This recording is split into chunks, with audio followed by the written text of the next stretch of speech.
Hello, welcome to Foreign Entanglements. I'm Matt Duss with the Center for American Progress. With me today is Yousef Munayyer of the Palestine Center. Welcome, Yousef. Thanks, Matt. It's good to be with you. Yeah, thanks for joining me.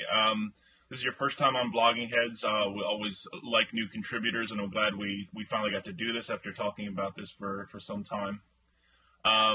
Just to get to the latest news, yesterday we had an announcement from President Obama, or I think it was leaked first in the Israeli press, if I'm not mistaken, that as that tends to happen.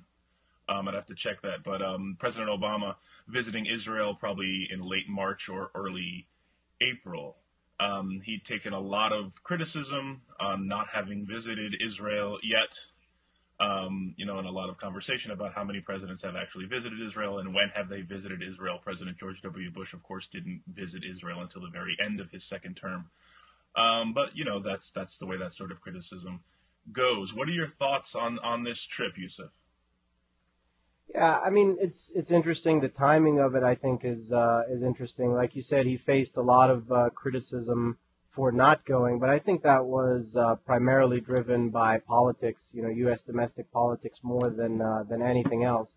In the past, presidents have used their trips not just on the Israeli-Palestinian front, but on all kinds of foreign affairs issues to really put muscle behind initiatives that they're working on. And you know, generally these trips are to follow up or to finalize major agreements or initiatives that have been in the process through the lower levels of the bureaucracy for some time and prepared for presidential engagement. So I think it's kind of it's odd for the president to be going to Israel and the West Bank and the region as a sort of a kickstarter to any renewed process. It's traditionally been the other way around. Mm-hmm. And so I'm not I'm not very hopeful about the prospects of a renewed diplomatic process to begin with. And I really don't think that is what this trip is really about. I think there are a number of broader issues of concern for the United States and its partners throughout the region that include the continued destabilization of Syria, Mm-hmm. that include the Iran question, and other things. Unfortunately, as important as the Palestinian question is, I don't think it is high on the priority list for the Obama administration. Yeah, I agree with most of that. But I think what you said about the way these trips usually work as a kind of capstone to a policy that has been going on um, is right. But I mean, the example of that not happening is not a good example, and I think that was the Cairo speech from 2009, which was much heralded as President Obama's effort to sort of restart or reboot America's relationship with the Middle East, with the Arab world, the Muslim world, whatever term you would like to use. And it was a great speech, and it made a lot of people happy, me included. But there was very little tangible policy follow up.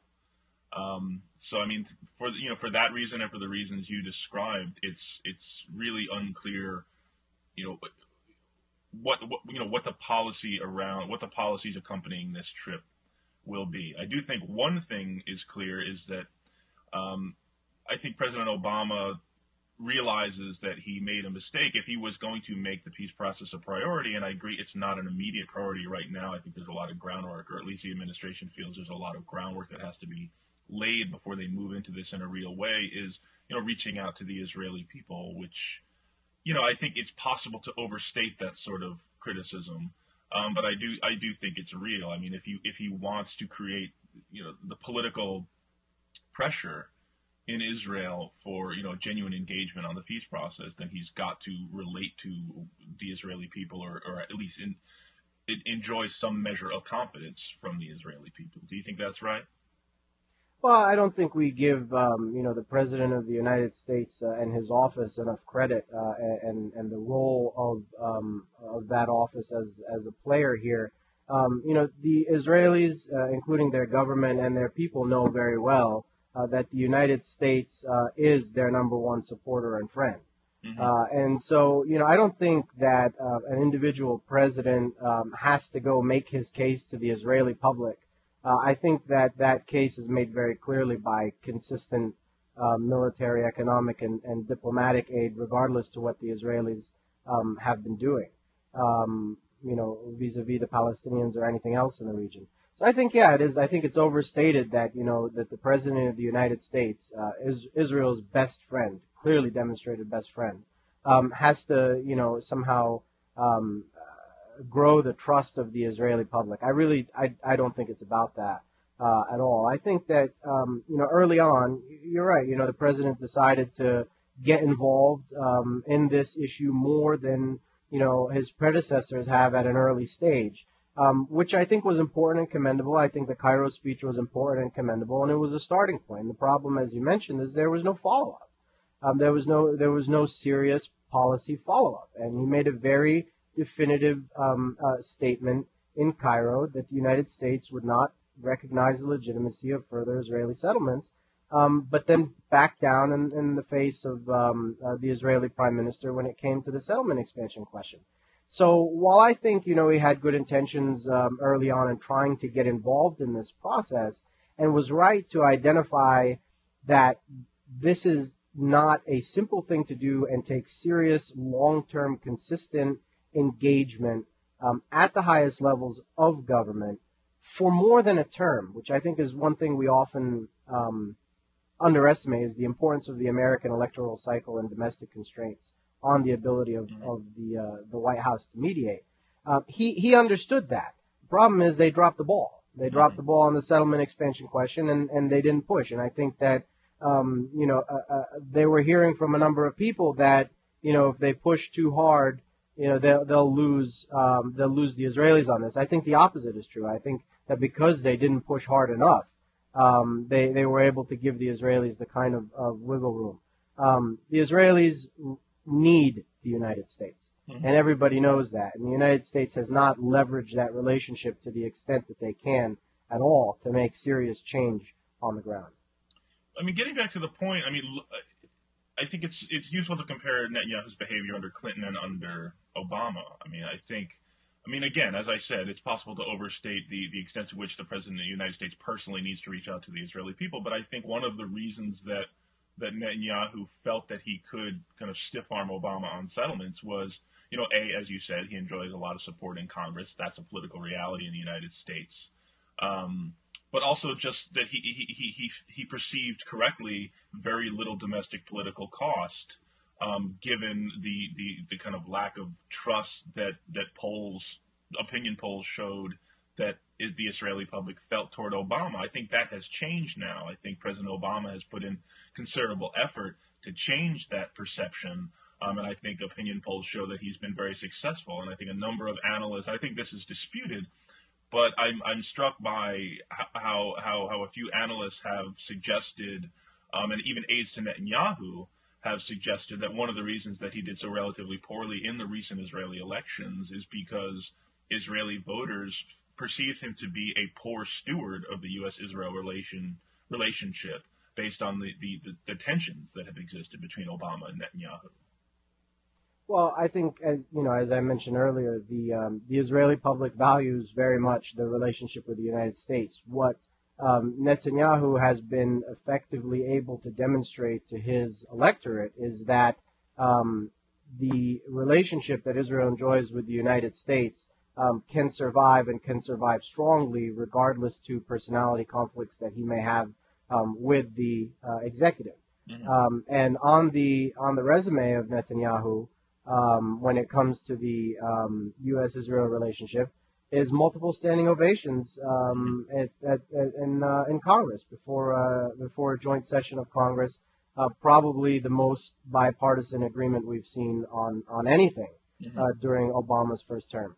So I think, while the Israeli public does value that relationship very much, Netanyahu has been able to show that he can maintain that relationship through a stranglehold that pro-Israel interest groups have on Congress. And I think, that's never been so clear before as it is today and as it was last week with the with the confirmation hearing of Chuck Hagel for Defense Secretary, which really turned into a witch hunt around his willingness to support the policies of the State of Israel with a blank check. And so when it comes to the Israeli elections and so on, I think there were far more domestic issues in play, and nobody in Israel, as far as Israeli politicians goes, can make the case that they have the experience and the connections and the political savvy to operate in the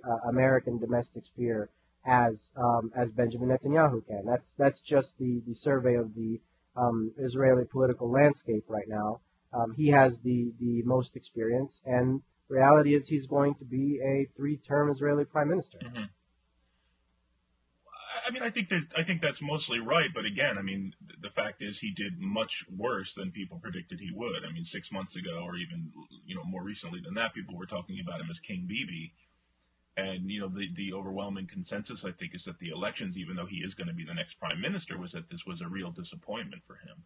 I mean, I think the reasons for it are, as you said, I mean, these are domestic and social issues were the main thrust of Yair Lapid and Yesh Atid's, the Yesh Atid party's campaign. But still, I think there is evidence that Netanyahu's, even though the costs of the actual tension between Obama and Netanyahu are questionable if they exist at all, there's some evidence that voters did punish him a little bit for those tensions. Yeah, and the Israeli domestic politics are a little bit more difficult to read than we're generally used to in Washington when it comes to our domestic politics. The parties are far more nuanced, far different, divided among a much greater array of cleavages than what we have here. So it really requires a very nuanced look at the election outcomes and the party platforms to understand how much of what Netanyahu lost in this election was really about his relationship with the United States and how much of it was about other things. Right. I think what we saw in this Israeli election was really a deprioritization of the Palestinian question, a turn and focus inwards towards domestic socioeconomic issues in Israel that include a redistribution of responsibilities as far as civic responsibilities go, and a redistribution of wealth.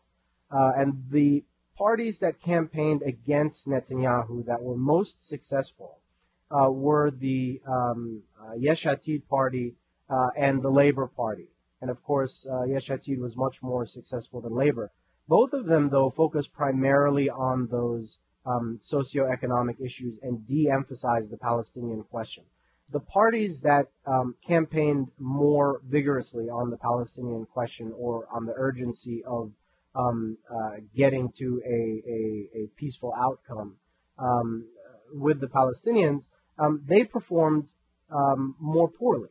So I think when you look at it more closely, what you realize is that the voters didn't really punish Benjamin Netanyahu for his relationship with the United States. What they did is they said the focus, the obsessive focus on right-leaning policies is not where we think the priority should be, and many people believe that the priority should be on socioeconomic issues. Doesn't mean that they, very strongly oppose those policies, but just don't think as much of the government's priority should be in those areas and should be elsewhere.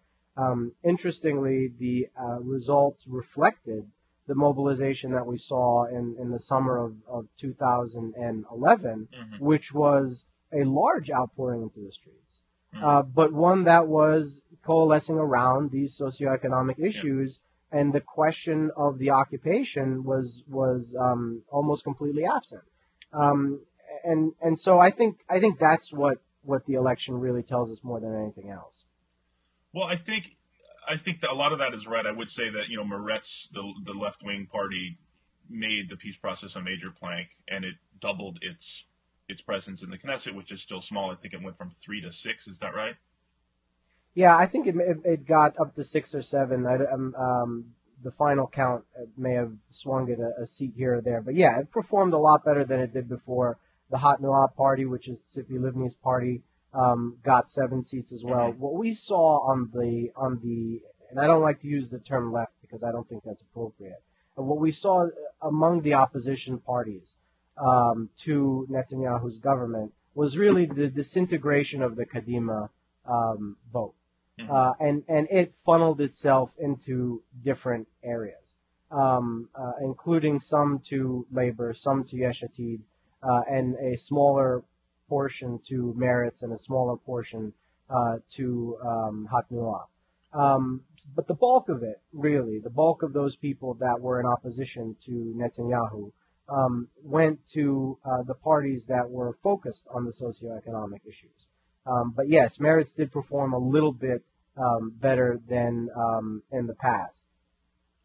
So we can argue about whether how much of a priority Yair Lapid actually believes the peace process is, but I think the fact is he did make some statements about the importance of engaging in the peace process. He did make it a stated condition of his joining a coalition. So even if we're saying that, well, this is all boilerplate language, I think it's worth recognizing that, Israeli politics is, right now it's such that you need to make these statements to appeal to your constituency. Do you recognize that as a positive? Well, I think there's a number of things we know about Yair Lapid. First, we know that we don't know too much about where he stands on these issues. Mm-hmm. But we also do know a few important things about where he stands on these issues that are critical. He decided to announce his party platform, for example, in the Israeli settlement of Ariel, which is deep inside the West Bank. Right. And he made a very clear statement at the time that Ariel will forever be part of the land of Israel. He is opposed to a division of Jerusalem, Mm-hmm. and he's opposed, of course, to the right of return.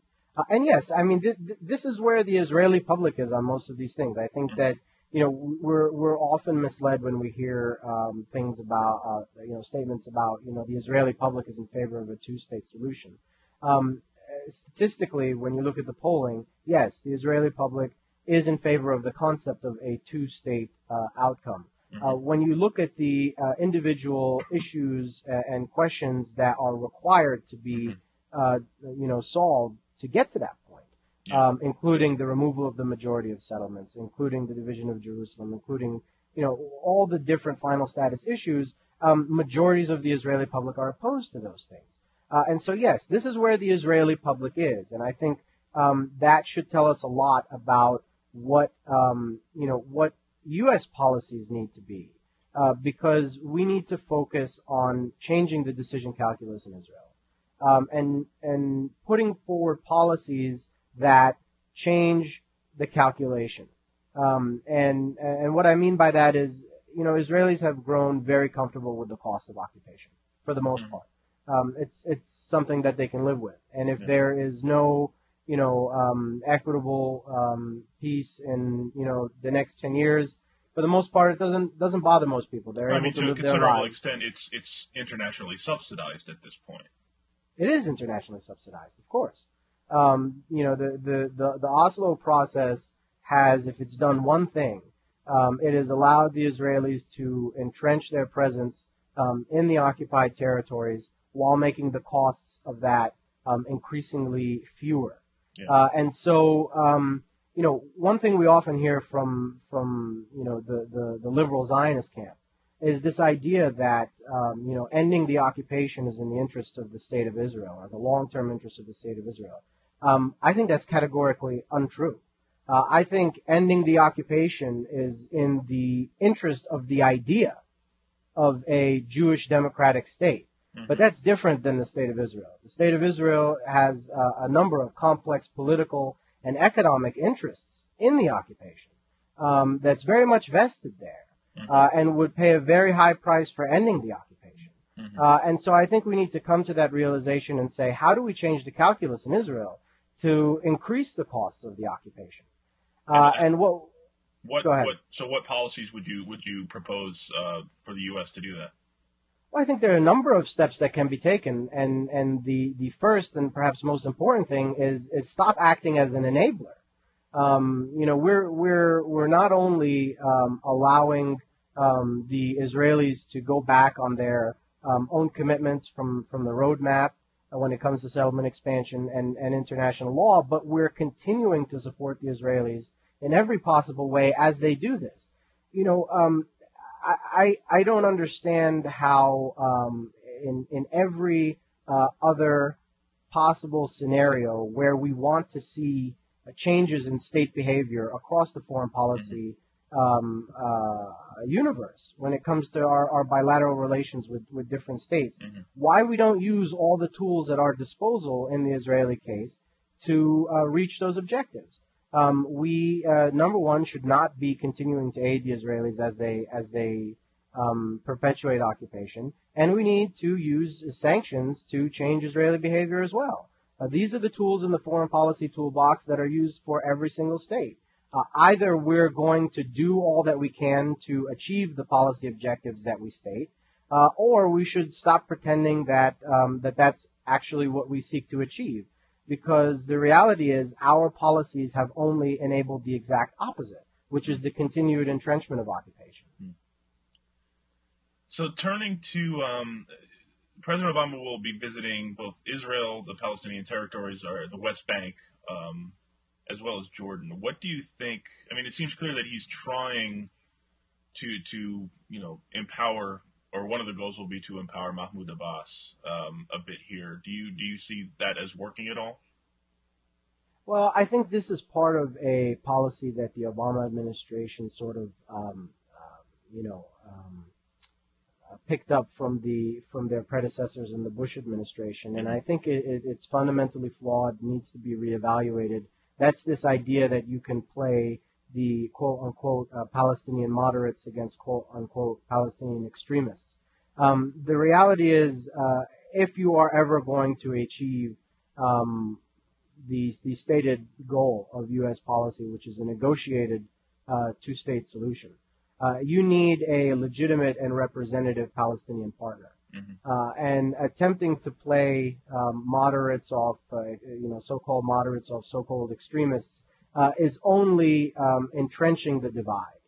Especially when you consider the optics of the situation, which is around the question of legitimacy, around the question of resistance to occupation, and Fatah, in this case, being associated with the United States, which is itself an integral supporter of Israel and its occupation, is not playing out very well in the Palestinian domestic scene.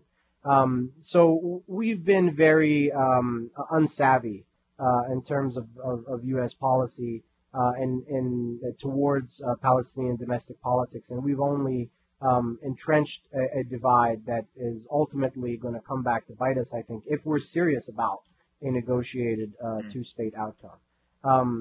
Sadly, I think what we say, what the United States says, and what the United States does are going in different directions on this issue, and that's been one of our biggest problems.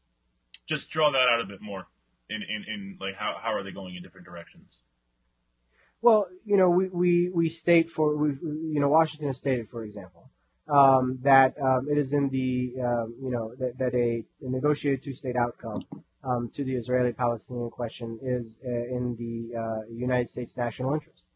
And that the United States wants to see a state of Palestine. This was something that President George W. Bush said. But what we've been supporting with our policies has only worked to undercut that, both in terms of what we've supported through the extension of Israeli policies on the ground in the West Bank, through settlement expansion and the expropriation of territory and so on, to our policies in the Palestinian domestic arena, which has not been supportive of further legitimacy and representation among the Palestinian partner, or anything conducive to a serious negotiated two-state outcome, but has instead worked to keep a Palestinian partner divided. I think we need to fundamentally change the idea that we can bolster one group over the other. What we need to do instead is focus on ways of having a truly representative Palestinian partner that's able to represent all Palestinian stakeholders in any sort of negotiated outcome with the Israelis and representing the Palestinians with the United States as well. Right. Yeah, no, that makes total sense. I mean, I think it's. I mean, I agree with you in part on the idea that we can just play around in Palestinian politics. It's not we don't. The U.S. doesn't do this only with Palestinian politics. We do it. We've tried to do it to a certain extent in the past in Israeli politics, and as well as numerous other countries. But it is a tough question, and how to kind of facilitate a process that produces or that helps produce a legitimate Palestinian interlocutor that doesn't empower the elements that are hostile to the process itself. Yeah, and I think you're right to point out that we've done this elsewhere. I think the difference is, especially with the case of Israel, Israel is our state. There is a state of Israel. Regardless to the government, there continues to be a state of Israel. That state of Israel has diplomatic ties with the United States. The government of Israel is recognized. And so there is a framework there, regardless to what parties are in power, that allow the United States to continue to have strong and bilateral relations and deal with somebody regardless to who that somebody is. Right. No, I think that's right. So we know that even if we don't have a government in Israel that's conducive to peace, there's still a government to work with. There's a state that is responsible to work with that can deliver if pushed to deliver the right way. The problem is on the Palestinian end, because you don't have that state structure. The possibility of outliers, achieving a negotiated outcome more difficult is greater because you look now you have a security situation in Gaza and the West Bank where you have territory controlled by two different political parties. You would not have that problem if you had a solid state structure. And so this complicates things.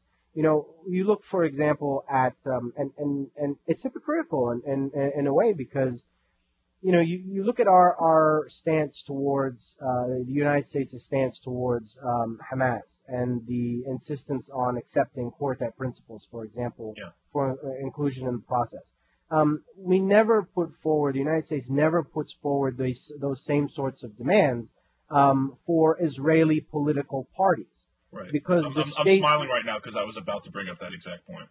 Right. I mean, you have the Likud party and you have a number of other parties within the Israeli government that quote flatly reject the existence of a Palestinian state west of the Jordan River. I mean, that is everything when it comes to the two-state outcome, right?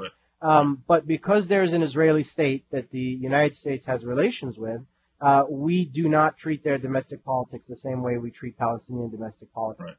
The problem with that is we create a situation on the Palestinian end where we've delegitimized through the Oslo process the Palestinian partner in this, making it more difficult to get to the outcome that we say that we want to get to. Right.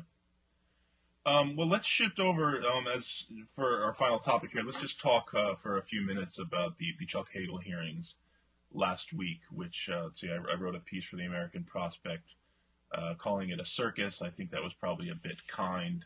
What were your main takeaways from it? Well, I think a lot of people were wondering, what was going through Chuck Hagel's mind as he was sitting there. What was going through the mind of some of these senators? What was the White House thinking? One thing that I thought was really under discussed is what were the diplomats in Washington who are representing foreign countries, cabling back to their capitals about what they saw on Capitol Hill. Because I think that's something that's really important. People far underestimate how our domestic politics, when it comes to the Israeli-Palestinian question, is seen across the international community, and how important that is. And I think that those cables, vindicated the votes that were cast recently at the United Nations against the United States and against Israel and a couple of Pacific Island nations in support of Palestinian statehood, because they realize that there is no pathway to serious, even-handed mediation in the United States so long as Congress is the way that Congress is. And I think that, those cables probably noted the fact that here's the United States with a hot war in Afghanistan, with 70,000 troops there, with military involvement in several continents, upcoming significant and perhaps, even devastating budget cuts to the military, depending on how that works out. And the nomination for defense secretary focuses obsessively on Israel. I mean, it's you really have to wonder what people in other countries think about our political system when it comes to the Israeli question. And there's no doubt that the international community has lost faith in the United States' ability to deliver on the Israeli-Palestinian question. And so I think that hearing just really reinforced that sentiment internationally, and is probably one of the more important outcomes of the hearing over anything else, and one of the angles that has really been under discussed. Yeah, I think a lot of that. I think that's right. One of the things that's been really interesting to me about the focus on Israel with Hagel is that it seems to me that there's a recognition on the part of neoconservatives that the American people have they're just not into lots more wars that the neoconservatives are thinking up for them. The basic program of let's invade and transform these countries through our occupations, just this very aggressive and bellicose way of engaging with the world is not very popular in the wake of Afghanistan and Iraq. But they recognize that support for Israel is a pretty broadly popular thing amongst the American public. Now, I don't buy into this argument. The real Israel lobby is the American people. I think that's not true. But I think it is true that Americans just are generally pretty favorably inclined toward U.S. support for Israel. So I see them kind of couching their criticisms of Hagel, even though they have a whole range of disagreements with Hagel, on Iraq, definitely, but just in a more general sense, his way of his whole vision of the way the U.S. should engage with the world is one that they really, really oppose. So they've chosen to make it about Israel because they understand that's like one of the few issues on which the American people tend to agree in broad terms with them. Do you think that's right? I think that in general, the American people are supportive of Israel. There's no doubt about that. I think that is changing the more Americans become aware of what is actually going on between Israel and the Palestinians, and I think that's important. That it is changing and continuing to change. I don't think, however, that the degree of support for Israel among the American public is reflected accurately by the outrageous degree of support for Israel in the United States Congress. And I think when you ask Americans, and polling data has shown this, when you ask Americans how do you want what do you want the United States position to be when it comes to Middle East peace? Do you want them to take sides with the Israelis or with the Palestinians, or do you not want them to take sides at all? A majority of Americans say they don't want them to take sides at all. What we see on Capitol Hill is, the effect of interest groups is very, very clear there. And I think one of the reasons is that, in large part, interest groups that are lobbying in favor of quote unquote pro-Israel interests on Capitol Hill are, unlike many other lobbies, largely unchecked. And I think this is also part of the lobby question that goes under discussed, is that, with a number of contentious issues in the United States that are, really, really divisive, whether it's the abortion question or the gun question or whatever else. Yeah. You have two fairly significant, motivated, and organized interest groups on both sides of the question. Right. You don't have that. There's a tremendous imbalance on the Israel question, and so the extent of influence is greater, and that influence is far more effective.